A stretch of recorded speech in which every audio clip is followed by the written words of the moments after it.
Ladies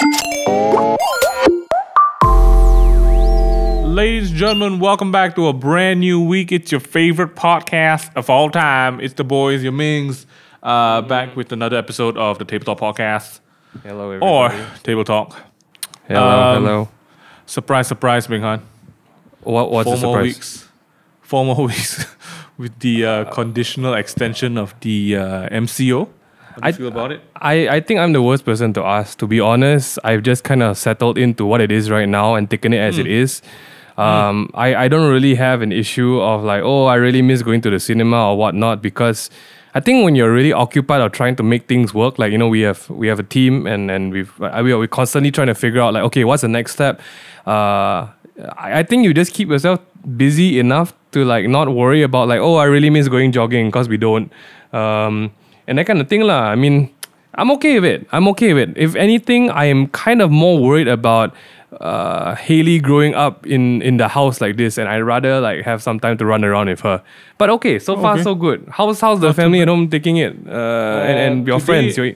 Today is I don't know, marks the how many day we've been at home already. And also, you know, with the restriction order being lifted up slightly, I'm sporting a brand new haircut. So people watching this will be like, oh, he cut his hair. I actually did cut my own hair. But we're all okay. We just celebrated Mother's Day over the weekend.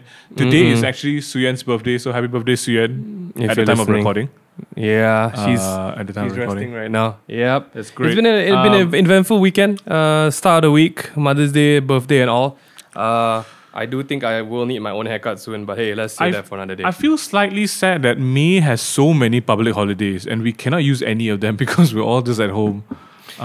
Is there a difference? I don't know. What's the feeling of having a public holiday right now? I honestly don't even know if there's a public holiday, and it doesn't feel any different. To be very honest, I mean, you know, like, because we're all at home, we can't go out, right? We can't feel the difference. We're all just at home. That's why that is also true. It's a bit sad. That is also true. Speaking about being sad, so recently we read and heard about this on the interwebs, and I think today's topic of discussion is something that we hold quite dear to our hearts, because it's something that, you know, as content creators, as more specifically YouTubers, this is something that we've noticed and watched as the YouTube scene has grown over the past few years. So just to kind of give you all a very brief frame of what's been happening. On Twitter in Singapore, some user, I can't remember, and, you know, to be honest, we didn't even bother checking out the source. I don't think I should say that. We should. It actually started from a very harmless tweet. Yes. If I remember correctly, because this one was something I was following as well. Only because I follow. I mean, I do keep track of who I try to follow on Twitter, because I use it a lot. It came from a very innocent user. I don't think she meant much of anything. No, I'm pretty sure she meant much, because there's at least like 8 question marks and the word damn in there. So at Jedi on Twitter said one day just posted on Twitter, are Singaporean YouTubers not tired of the same secondary school content from 2013 followed by 7 or 8 question marks? Damn. Right. This garnered 7,000 likes and 5,000 responses. 5,000 retweets. Retweets. And there were also comments and all that. And then after that, someone in particular, Fires Crystal, replied and said, "You mean him? Start with J and end with N." I was like, it actually does not end with N. So that in itself is already amazing. If it's the full name, then it is. Oh yeah. True. If you put this like, okay. So obviously they are aiming only one person right now, because Singapore's YouTube, kind of like the top of mind YouTubers, has really shrunk over the years, right? The people who are like the remainders of who is like doing really well right now. One of them is this YouTuber called Jen Hao. We've had a chance to like kind of see how he grew and what he's become today. But this really just, I don't know. To be very honest, what that person on Twitter said, right? Are Singaporeans not tired of same secondary content? It's not the fact. It has been said before, but for some reason, that tweet blew up. We don't know why.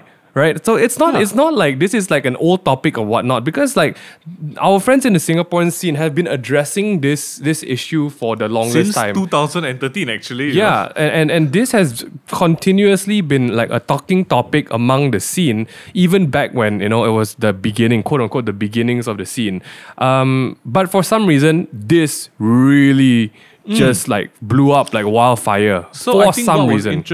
was interesting is that I think like Mothership and a couple of other websites and people picked this tweet up, and then Right. I think I don't think anyone in particular tagged Jen Hao, but he Right. did respond, and he actually uploaded a video recently in response to the whole tweet as well.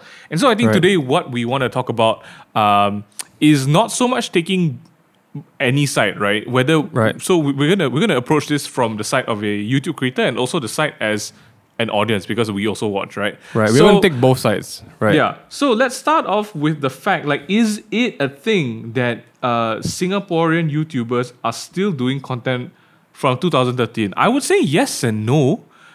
Because, I mean, don't even talk about Singapore, lah. Like Malaysia, we are still also doing like content that's from like dated. Like we're still doing listicles. Our good friend Dan Koo yeah, is I was still gonna doing say, list videos, right? I was just gonna say, quote unquote, the infamous, famous Dan Koo. He only Yeah. says, "If it's not broken, why you fix it?" Correct. Literally, And- he has said this line to me before, quote unquote, verbatim. I feel like that's such a good way to kind of like deep dive into the Right. podcast. But yeah, I think if people know like the whole listicle video. So everyone who has no idea what listicle is, it's not a part of your body, right? A No, listicle please no. video or a list type of video is basically a format of videos that have come up. I mean, not almost recently. Maybe 10 years ago. No, it where- has existed way before even we got to it. Like even before Yeah. we appeared, right? So on some form of media, you have seen nigga higas, how to be emo or how to be ninja, Yeah, right? Those were correct, the yes. early makings of what Yeah. we saw are listicles. It's basically putting very simple scenarios into one video and putting short scenes for each scenario. That's really Yeah. it. That's a listicle. That's basically because you're just cycling through a couple of like options and alternatives, right, yeah. to a Yeah. one situation thing. And this is it's not. I won't say it's it feels like a staple. Like every YouTube scene and community has done this. Whether it's your favorite American YouTubers, whether Right. it's an Indonesian YouTuber, Thai, Malaysian, Right. Singaporean, British, Right. Australian, everyone around the globe has made content like this. And for a while in our region, in the Malaysia, Singaporean Sea region, it got very big because, as the local content creators started to grow, this was the go-to sort of video style. And it was Right. the perfect sort of content for collaborations and cross partnerships, right? Where you see Right. other creators in each other's videos. And so Right. this is something that has been, I think, going on for a long time. Like we've also done this. We've done it in the form of, I think, types of people sneezing, cinema people. We did a cardboard series. So we've done our fair share of listicles as well. Of course, Right, right. the only thing that we asked ourselves, like, how do we make this different? Because everyone's done it before. Yeah. Coming back to the to the topic, Jen Hao did tweet, and I actually like his first tweet in response to it. He tweeted back and said to the tweet again. So I'll read it again. Jedi said, "Are Singaporean YouTubers not tired of the same secondary school content from 2013?" Damn. Jen Hao replied that tweet and said, "This is also the same group of people who say Singaporean YouTubers only do types of listicles but don't watch anything else we upload. Lol." I Right. agree with that. I Right. think that that as much as the listicle type of videos are still around, there are a lot of other sorts of content that's up and running as well. That even Jen Hao oversees and does. Like he's got multiple channels, right? He's got vlog channels, he's got Yeah. game channels, he's got talk show channels, and he Right. does so much. But of course, people, of course, we're usually very good at pointing out the negative things, right? What do you think about that? I think this has definitely been an ongoing discussion, even when I mean we share different circles of friends compared to Jen Hao in Singapore. So we do have a lot of different perspectives about the matter. But one thing I think we all can agree with is exactly what he said. Like there is this stigma in our neighboring country, our brothers and sisters from Singapore. There is this stigma of why do they look upon their local creators through such a lens, right? There's a very jaded lens where local creators in Singapore are always kind of quote unquote deemed less than foreign creators. I have to say that even in Malaysia, we do feel the same way, but it's especially in Malaysia. Yeah. I mean, but it's very different because you see, the industry that they are talking about, these are the mainstream. That's the big difference right here. We are considered minority in our country, right? It's true. And the mainstream media, the mass market really loves the Malay content. So there's a lot of support in the Malay scene when it comes to dramas, when it comes to even the Malay YouTube scene, right? Yeah. But in Singapore, Jian Hao is majority. He is mainstream content. But the thing is, and he kind of worded it very aptly is, yeah, people are frustrated, but no one supports anything else. And we say that I want to just put it out there. We are saying that very vaguely because, yes, there are people supporting smaller creators. There are people supporting people who are, quote unquote, are putting more effort into their videos. That in itself is a very bold statement to make because it's not that these guys don't, it's not like his team doesn't put effort into their videos, okay? They do. Yeah. He runs a very tightly run ship. But the fact is, he knows that, I mean, even the audience should know these kind of videos are the easiest to consume, right? They're the fastest to watch. You don't require much of emotional connection or even a strength. And it's something people can very easily enjoy. And the best part about this is you don't need to be a certain age to enjoy this. You can be any age from any culture or race or denomination. And the fact that even his videos are seen outside of Singapore, that's a very big factor as well. Yeah, so true. When it's almost like akinning it to, look, I've always used this metaphor, right? So making content is like how are you grilling your beef, right? And this way is fast food. McDonald's caters to everyone. So if you make fast food content, you're definitely going to have the biggest pull because it's the easiest, fastest consumable content compared to asking someone to come and buy your Wagyu steak. How many people can sit down for that? How many people can commit time and money and effort to commit themselves to like, okay, let's go for a really fancy dinner. It's the same thing for content. So this really big thing about, are Singaporeans not tired of the same content? The big factor here is apparently not, because the numbers speak for themselves. Any content that is the easiest to consume blows up the fastest in Singapore. And I also want to just put a spin on this, a preliminary to this. Why is this even news? Because this is basically fast food content as well. Like there are so many things else to report, but people don't. I mean, it's where your interest is, right? And Jian Hao has captivated the interest of people with this kind of content. Now, is this right or wrong, or is it right to say to Singaporeans that you're not supporting your local content? Not true, because yes, I mentioned there are people supporting, but the majority of people supporting this kind of easier consumer content is vastly bigger than people who are diving into short films and all this kind of very properly shot.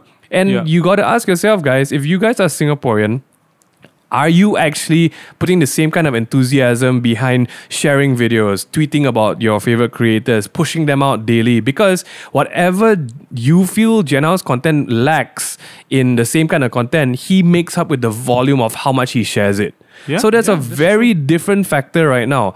If you are tired of content and quote unquote you are enthusiastic about other content, are you really pushing them out, or are you like, I'd like to watch it. It will share itself, that kind of thing. So in his on Jian Hao's Instagram stories, he did a bit more sort of replies to that, and I think one of it was he did say he is tired of making sketches, but not in a negative way, but because it requires a tremendous amount of hard work, time, and effort. And I agree to that. I really agree to that. YouTube videos, right, as simple and as 1 minute or 2 minutes as they are, there is a lot of effort that goes into it, especially if you have more than two people inside the video, right? Because you got to arrange times and location and stuff like that. It's so tiring. And to do it for so long, that's crazy, right? And he is the biggest channel in Singapore with over 4 million subscribers, right? Obviously that there is a very big group of audience that does enjoy this type of content, right? But I think he put in a very good point there. He said that we didn't get to where we are today by doing same content. Yeah. Anyone with a brain should realize that. So if you guys have been following Jen Hao, he has diversified his content. It's so, I mean, to some people they're like, but wait, he's been doing the same content. Yeah, that's on his one channel. He has a bunch of other channels and platforms that he does a bunch of other content. And I think that the reality of the situation is that people, it's always easy to find fault with the ones that are most visible, right? So everything you just said about how there are different types of content, are you supporting your local creators, whether it's Malaysia, Singapore, right? There definitely are YouTubers who are not doing listicles, who are not doing like different sort of content. And even Jen Hao, he has like family vlogs and and gaming stuff like that. But those pieces of content don't get as seen as the list kind of videos because that's the one everyone's sharing, right? So just because you don't see it doesn't mean it doesn't exist. You can't see oxygen. Does that mean you don't have air? So that's really the reality of the situation. I think that kind of, it's a very good segue to where we are as content creators in Malaysia. So Jen Hao is at the top of his game and the YouTube game when it comes to uploading, frequency, consistency, and volume. Like he has done amazing with the content that the team has been making. And for us as content creators, maybe our balance, something we talked about on our small talk, big moves, business podcast was about, as creators, right? How do we find the balance between making something that you want as a creator, you want to grow, but also making something that people enjoy watching, right? And I think that there will always be a sort of tension between both of that, which is what I want to jump into right after we quickly touch on maybe the consumer experience. So for us, the reason why we don't do any more or as many list type videos on the main thing among all things is because we've grown quite tired of that kind of video. The type of videos, and for us, it's if there's not a more compelling or new way to tell a story with that one, we would really rather not, because it's been rinsed and repeated and rehung to dry a million times over, right? Is it easy? Yes, it is easy. And you know what? Maybe after MCO, we're going to take up the challenge and do it again just for kicks, right? But that's honestly the reason why we have not made those kind of videos. But the bad thing about it is that because we haven't been making those kinds of videos, we've kind of not made videos at all for a long time. What do you want to add to that? I think it would be a good point to say, right? Even on that point, right? Like, maybe if anyone from the side who is complaining about Jen is listening into this, you need to know the amount of discipline and commitment it takes to continually make these kind of videos. Because as a creator, if you are creative, I'm going to just say that Jen Hao is a creative, because the fact that he can create all these kind of things, that is the requirement to be a creative. He is. The discipline and commitment you need to have to continually make these videos, even though it's the same genre, is monumental. Take it from me. Like, I got tired after like a few months. You need to understand that very well. And the fact that Jen Hao can continually make this is because he's driven to build something big. For me, I guess when we were doing this, I was never driven to create an empire or a company, but our goals were very different, you see. As a creative, I kind of wanted to move on to other things, but the fact that he had the discipline and the drive to continually improve this format to where it is today, that is no small feat. And it is not it's not a fluke, by the way, because if everyone arguing from that side, right, saying like, oh, everyone gets bored of the same content, look at where it is now. They are not bored of his content. That means it's the same genre, but he's continually added different things into it. Do you think it's easy to dress up a whole classroom full of people in secondary uniforms? Do you think it's easy to get locations like this? I don't think so at all. And the fact that you continually do it and build on it, that's a whole different discipline by itself. So I think Singaporeans have this misunderstanding about how easy or how cringe or how like simplistic this kind of format is.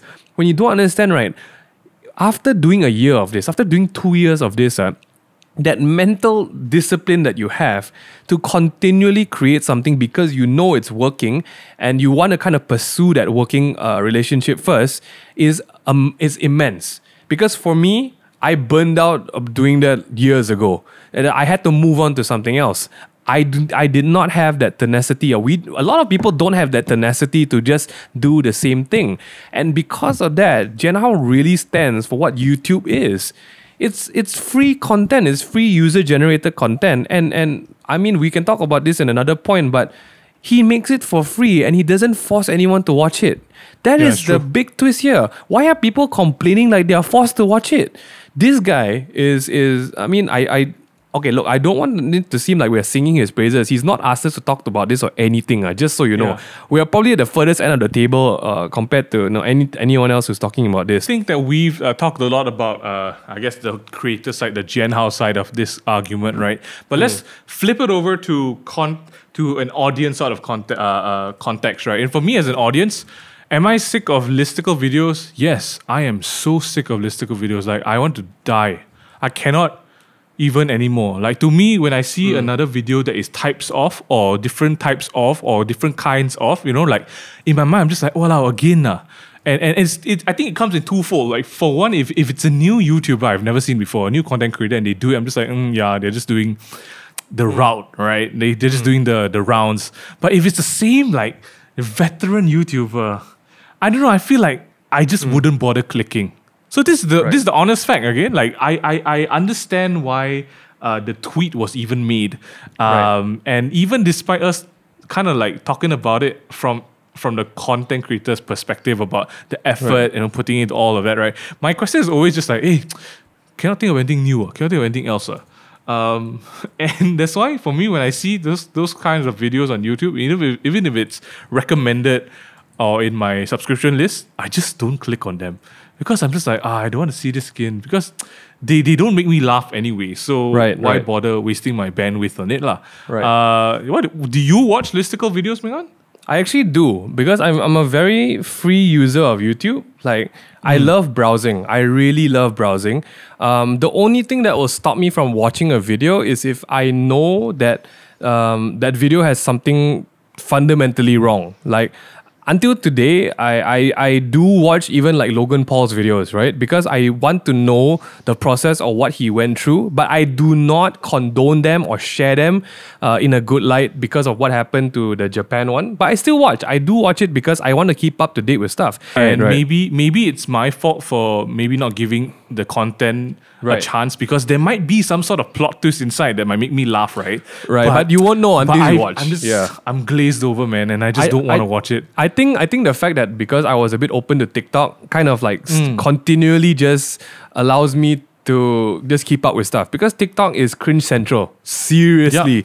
All right. If you can get through TikTok, you can get through anything. And TikTok has all the variations of listicles and cringeworthy, like everything is there. So I really do feel like if you're fine with that, you can literally watch anything. And that's a very good point. That's pretty much it. Like, you gotta, in some way, I think a lot of people start to feel that they themselves are professionals at judging a content, and that's where that's where a lot of like problems start. Especially when it comes to stuff like this. I'm very judgmental about content and towards content in general, because like I hate stupid humor. I think I'm a funny person? Yes, I think I'm a funny person, and maybe that's why I don't laugh at like funny movies, because you can always predict the jokes and know where they're going. So there are very few movies or shows that make me laugh. Like How I Met Your Mother, right? Everyone loves that. Big Bang Theory, everyone loves that because it's funny, right? I don't laugh at all. It's predictable.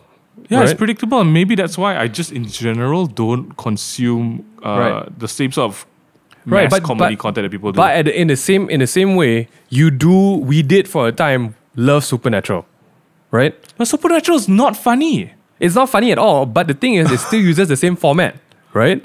Like, the problem begins, they try and figure out what the problem is. I think basically all content has a structure. Like, you call it a plot, nothing is original, right? Correct.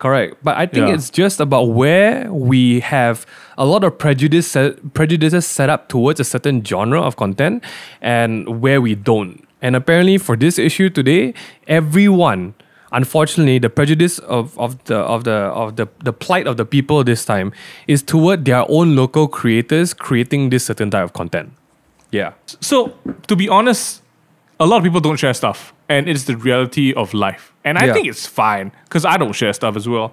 But then, if we're not sharing stuff, and if we're not giving like constructive feedback, right, to help a channel or to suggest something, because I'll be honest, there has been a lot of constructive criticism that we've received on all of our platforms, right? Even Takeaway Table, some of the earlier podcasts, we've gotten comments and be like, hey guys, can you maybe like mix your inputs a bit more because you guys are a bit loud at this part? And then we actually take that feedback and tell it to our editors, and they actually use it for the next edit. So those are stuff that people can improve on. But if you're just gonna make blanket statements about content or you know how this sucks, then just keep it to yourself, lah. You know, because like if you're not really there to help them grow, then it's okay, just keep quiet, lah. Because I'm like that with a lot of people. Like I see a lot of things, I'm just like, this is bullshit. But I'm not trying to help them grow, or neither am I bothered enough to tell them, hey, you should really think about this and send them a long essay and a message. I don't give a shit, so I just keep quiet, lah. That's the truth. That's really the truth. It's not just about it's because I mean, I think that the like nobody. It's quite an extreme to say that you should support if you really don't want to support. So this is to everyone who's like me and you don't really care enough to support, but you care enough to comment bad things. Like just don't lah. Like but think about it, if it was flipped to you and you made a cake, and if people like tasted it and it tastes like shit, then if like of course you would like some constructive criticism, but if they're just gonna tell you over and over again, oh this sucks, oh this tastes like shit, then like okay, I get it guys, take it easy. So think about it from their perspective. I mean, I do want to say, because Singaporeans love a good heated discussion, right? I'm in no way saying that you have no right to voice your opinion. I mean, I'm in no way saying that this is a wrong thing to say, but what we are really, I would say, what we are really adamant about, or what we do believe in, is walk your talk. If you are going to complain about side A content so much, support side B. Push something somewhere so that that gross outcome of your contribution to society isn't a negative one. But I would say at least have that ratio of knowing that if if you want to put something out there, put something positive as well. If you can say like, hey guys, I know if you don't want this is something that I love. This is some channel that I share. This is the podcast that I love. This is a new video that I like. At least share it lah. And that's even for us, because I think more often than not, we have like online like social media fatigue, and we are very like, okay, you know what? I'm not going to share this a lot. I don't overload our accounts. But whenever we can, we do. That is basically what, because if something really stands out to us, we should share it. It goes a long way to encouraging the creator. It goes a long way to saying that, hey, this is a pat on your back. You did something amazing. Keep it up, right? Yeah, that's a very good point. Yeah, because and hey, maybe I'll flip it on its side for Jianhao, for people who are like hating on Jianhao as well. Suggest him something. I think he's open to comments. I think he's open to the constructive criticism. It's easier to tell someone what you don't like, right? But try telling something that you do. I mean, then see how that goes. In all essence, this guy is making content every single day, and for you guys who are not making content every single day, feel free to suggest something that might help. Just saying. It might go a long way. I think that's it's a good challenge even for me. I think this week how I can apply it to myself, because I generally don't share stuff. I think like the challenge that you issued to how if you don't like something, share the things that you like. And so this week I'm going to try to maybe once a day is a bit crazy. Maybe every other day, like every once in 2 days, I'm going to try sharing something on my Facebook or Instagram that I personally enjoy, because maybe that's what we all really need right now. Instead of just posting up shit that we don't like or not posting up at all, maybe we should just kind of share things that we like. Correct. Yeah. Correct. Nothing. What Dad always say. Nothing good to say, don't say lah. You got something good to say lah. I do believe in that. Make sure your gross outcome, or is it net outcome? I can't remember. That output that you're doing, push it into the positives, guys. You know, it will do Yeah. a wonder. It'll do a wonder for any local community you're supporting, because it works either way. For F&B, instead of just complaining about the spots that you hate, when's the last time you shared something that you love? I mean, we are all very generous when it comes to sharing about places we love to eat. Apply that same thing to your local content creators, guys. They could use the help, because F&B, they charge you for a bowl, but you pay nothing to watch a video. And really, the currency that we all work in is hitting that like and that share button, because it just helps. That's all I gotta say before I get more emotional. Thank you. All right. So I think maybe just to end the podcast, I want to touch a little bit more on the progress and evolution part of the conversation. We talked a lot about how if you don't like something, go search for something that you like. But as creators and creators ourselves, right? Like, we've never been satisfied with what we made. Right. So that's why there's always that you want to do more. And I think that applies to everybody in some form or manner, right? And for people who are really just comfortable doing what they're doing for the rest of their lives, there's two arguments. Like, one of it would be, oh, you're so boring. You've been doing the same thing forever. But then there's also the argument saying that is your specialty. And because the 10,000 hour rule, right? You do the same thing over and over again for 10,000 hours, then you become a master of it. I agree, but I also know that if you're truly passionate about what you're making, and I'm talking about like content, right? Yeah. And you're not chasing like the money or the fame or the views, right? Then I know for sure that there will be an evolution and growth in what you're making. Because if you're just doing it for like the money and views and fame, you know that your heart's not in it, and that's why like maybe you might never grow in terms of your content, or if you're a chef, your food, right? If you're just making that forever and you don't feel that you enjoy it and you don't eat it yourself, right? You know that there's just making money, and then that's not wrong as well, because I think a lot of people run businesses like that. But maybe those who are passionate about their craft, who have their heart in what they're doing, there will always be a pursuit of excellence, and you want to up yourself in one way or another, right? And I read and I heard about the 1% rule, about how every time you do something,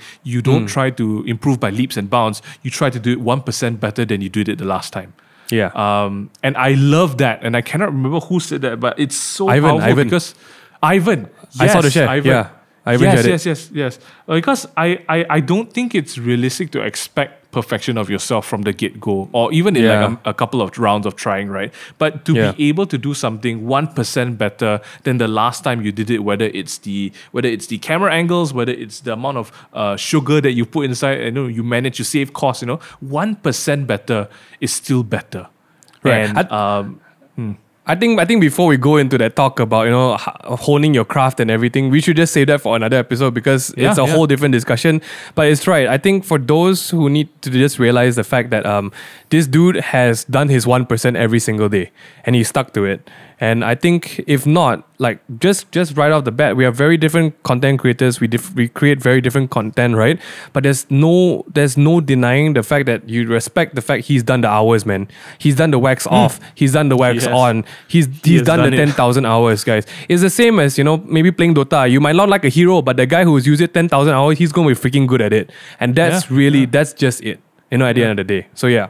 Guys, thank you so much for listening to today's podcast. It's been quite an emotional one, surprising to say the least. Of course, but I think it's a very good time to talk about this now, as we're in a season of time where we're consuming so much content that I love the fact that it was something that came up, that we are actually questioning the content that we're consuming, and whether good or bad. More importantly, it's a season of time where we need to support these local content creators, because it's their bread and butter. This is the time where it matters. So I feel that's important. I think so. As much as it is important for all of these things to happen at the same time, I think I think a lot of times there is definitely a need to be positive, and maybe just the right word is to be supportive and encouraging of the words that we say. Because you flip it over to yourself. If you would like to receive feedback and criticism, you want to receive it in a way that's supportive to you. So I think that there should be just an ounce of grace in all that we do, right? If you want to give feedback, give it in a way that people can take it respectfully. Yeah, I mean, even for this podcast, you want feedback, give something constructive that we can work on. You don't tell us, well, boy, you really ugly and you sound like crap. I mean, we can't do anything about that. I'm sorry. But if, it's about the content that we can make better, leave it. Tag us in it. We'll be more than happy to read it. But if you're going to call us ugly, we're going to say, I'm sorry, I wish we could do something about that. But just listen to the audio, don't look at our faces. Yeah. Thank you so much, guys. Guys, stay home and stay safe. The MCO is not over yet, and just because you can go out doesn't mean you should. Make sure that you make sure you catch all of the Tabletop podcasts on Spotify, Apple Music, and YouTube, as well as the Duduk Rumah series on the main thing as well. Tune in to our Instagrams for more content each week. Be safe, guys, and wash your bums. See ya. See you guys.